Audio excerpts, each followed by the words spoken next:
లేదు, ఇల్లు కట్టేయమంటాను. మెయిన్గా మీకు హౌసింగ్ శాంక్షన్ లెటర్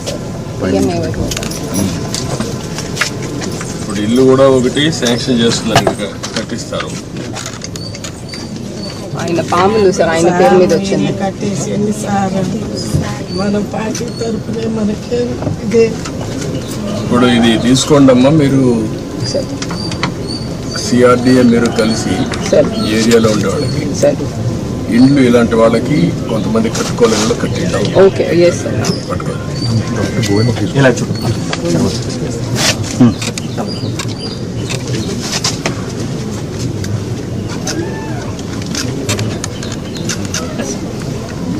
మనకి డీటెయిల్స్ ఏంటనేది సార్.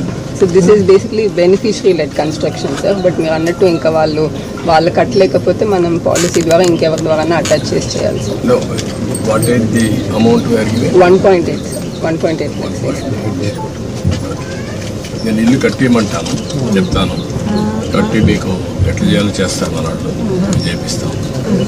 దానికంటే ముఖ్యంగా ఇప్పుడు ముగ్గురికి బెనిఫిట్ వస్తుంది ఇంట్లో. నీకు రాబోయే రోజుల్లో 4,000 వస్తుంది, ఆవిడకి 5,000 వస్తుంది, మీకు ఒక 4,000 వస్తుంది. 4, 4, 8 + 5 13,000 వస్తుంది. 13,000 వచ్చినప్పుడు మీరు కొద్దిగా సంపాదించుకుంటున్నారు.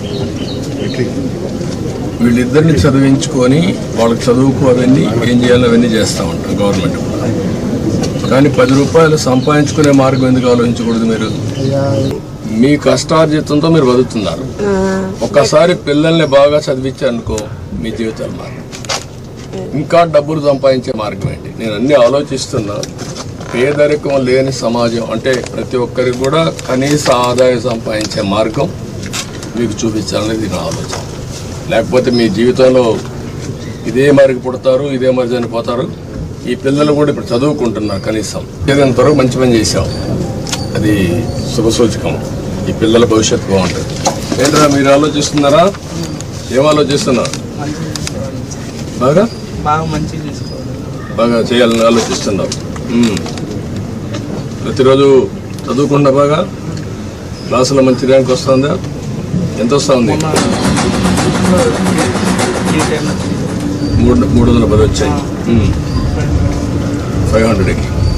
నీకంటే ఇంకా ఎంతమంది బాగా వచ్చారు? వాళ్ళకంటే నువ్వు